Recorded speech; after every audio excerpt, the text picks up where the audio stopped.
Votre revue de presse vous est présentée par Grand Mouvement Liggéey Suñu Gox,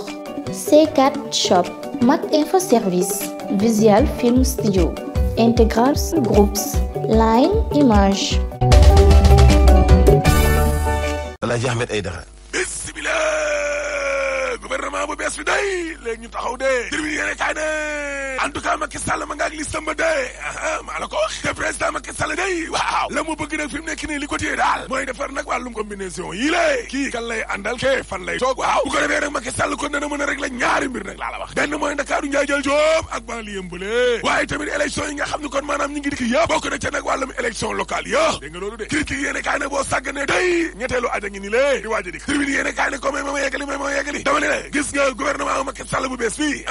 am na ca nag ay xibaar yoo xam ne daal ba ñu ko jotee xamal nañu carrément nañu ñi nga xam ne ñoom ñoo àndoon nag Abdoulaye Wade de danañu dugg nag kon ci biir gouvernement baax dégg nga de dem nañ de tribune yéene kaay ne waa PVD day Serigne Modou Kara Mbacké am nañu ab coordonnateur bu bees ci Ndakaaru Ndiaye jël Joob Abdourahmane Gueye lay wuyoo waa ji daal la mu bëgg nag mooy indi kon ay soppite Abdourahmane Gueye ne ñin nag dañoo bëgg a séparer politique bi la ak wàllum diine ji parce que am na ñoo xam ne dañoo jàpp ne PVD parti religieux la te loolee amul Serigne Modou Kara Mbacké kon di suñu wasila di suñu Serigne moom la ñuy bàyyi nag mu féetewoo diine ji la ñin ñu gérer wàllum politique bi laa la wax Abdourahmane Gueye yemu ca parce que borom wax naan nim sa day nee na élection locale yii di ñëw waa PVD nañ ci bokk benn ñaar te dàquñ tamit dem ci wàllum coalition kon Maguette Xuma mooy wax du samay kaddu de leese ko yéene kaay day ay kàddoom waaw nee na Ousmane Sonko daa ŋàñño opposition bi ba maara day taali laa la wax critiqué leen Ousmane Sonko nee na ñu ci gën a bëree bëri ci wàllum opposant yi lée Ousmane Sonko mooy seen opposant am na yeneen opposant yoo xam ni day Macky Sall ci boppam kon moo leen di financé ñuy attaqué opposition bi laa la wax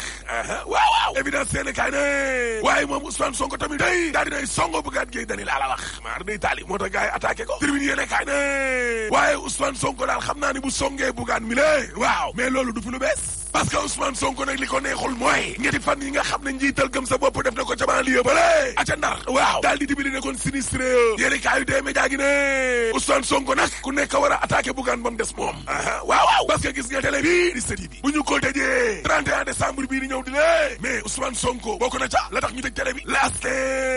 wàllum inondation yi day waaw opposition ba daal dina cay suux de mari daal xool leen ña ngay attaqué te kon seen biir la ilaha illallah enquête yéene kaa ne musiba mbaa ba kumba bu amee ca Matam mu bet kenn laa la wax dex ga Fuuta waaw ca fleuve ba waaw source ané waaye président Macky Sall ak Moustapha Niasse Aminata Mbengue Ndiaye Aminata Touré waaw ñoom xanaa dañoo bañ a tax ci ndox mi lu tax ba duñ dem ca banlieue bi ca sinistré Serigne Ahmadou Gaye juriste politiste nee na kilifay day seen ñàkk a dem nag ca bërëb yooyee nga xam ne daa am ndox ñaari mbir ko waral laa la wax benn bi mooy dëlem saafara daar incapacité wu matériel bala saafara kon jafe-jafe askan woowee ca daar ñooñee nga xam ne kon seen yaakaar googe tas ca kaw la jëm beneen ba mooy sur le plan politique waaw ñoom ñi nga xam ne nag ñoom ñoo ñu jiite ni lé la ñuy ragal daal mooy yegg fa askan woowee nga xam ne dañoo loru le day daal di leen song ak alal tiñ ne moom lañ def ci xeexu inondation yëpp Serigne Ahmadou Gaye mi la yemu ca waaye université Alioune Diop Bambey bi ne te gis nga yuuxu yooyee waaw waxuma la ñàkk a wéeg yi nga xam ne kon moom leen day ñàkk a wéeg suñu banqaas su réew mi di institution publique yi gars yi dañ leen di fural tegee leen ne lee démystifier leen ak ñoom nga xam ne kurpeñ nañ leen façon kurpeñ bu ne laa la wax Amina Fall day deuxième adjoint maire Ouakam ci évidence yéene kaay waaw nee na gis nga wàllum inondation yi lée waaw mënuñu koo régler ci benn at mënuñu koo régler ci ñaari at yéena ñu ko diggoon direct news de waaye yow milliardu 2012 yi ak léegi ni la bi fi Abdou Mbaye nekkee at yi waaw mais xaalis boobee ñu dajale woon ci wàllum inondation yi xaalis bi ana xaalis bi last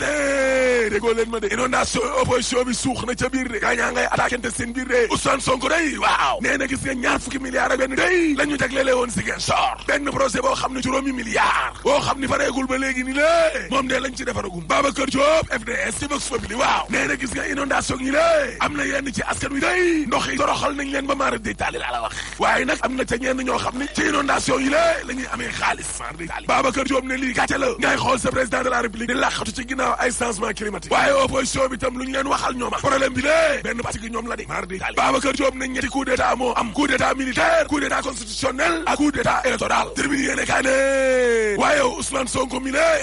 lan moo tax ba nguuru Macky Macky Sall gi la daal di koy ragal looloo jaaxal ñëpp Ousmane Sonko dem na sax ba naan am na ñoo xam ne nee nañ ko sa discours bi la dal dalal xel Ousmane Sonko dafa mujj dem ba nekk benn xeer ci daal nguur gi ñu bëgg ko sebi sànni parce que Ousmane Sonko daal nee na leen suma faloo reddition des comptes day am lépp day leer looloo tax nguuru Macky Sall gi pati fi mu nekk nii te ñoom ñoo ñu digoon ab gestion sobre et vertueuse France daal di xideen leesi ko yéene kaa ne lancement travaux jumaa ju mag ca Tiwaawoon day $1 milliard ak genn wàlla dajalee gum nañ ko laala wax ci ay waxtu nag de Aziz Ndiaye ak waa këram day 250 millions Dame Diop Mansour 100 millions El Hadji Mass Meng 100 millions Gérard Malikia 300 briques Diop si day 500 millions la joxe gaa yaakaar ne fa lay yem député bi ne déedéet Diop si joxe junni tonnu ciment ñaari tonnu béton ñaari junni mètre suufu camion laste économiseur yëbal day ca añam ngee waaw président Macky Sall d'accord nag ca projet ba day daal di takk nag Farba Ngom yi ak leaderu adjectif Alhaji Malick Gaye Sud Quotidien BFM ba day nguur gaa nga ca de ginnaaw baccalauréat bi nga xam ne kon coow li da cee bëri ak réussite bi mu am gaa yi yaakaar ne kon nguur gee nekk ci ginnaaw ak corona gi exclusif yéene kaay ne 3e mandat ba day Abdoulaye Matar Diop waaw d'accord na de nee na Macky yaay bañ de Dakar Times de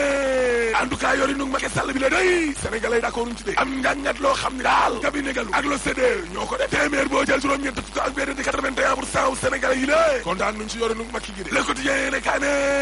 présidentiel ba ca Côte d'Ivoire day parrainage baa ngay segg de ñeenti candidature nguur ga nee na moo baax ñeent fukk benn yoo xam ne de kale nañ leen Alassane Dramane Ouattara ak Henri Konan Bédié jàll nañu Laurent Gbagbo ak Guillaume Soro bloqué nañ leen cay Afrique ak suñu président yi léegi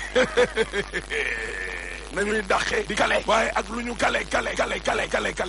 suñu pétrole bii ñu kale dinañ ko décalé de parce que suul gaz du ko tere xeeñ te 3e mandat dañ ko fiy tere rek boo paree ma ne la Alaaji tëjal. Votre revue de presse vous est présentée par Grand Mouvement Liggéey Suñu Gox C4 Shop Mac Info Service Visual Film Studio Integrals Groups Line Image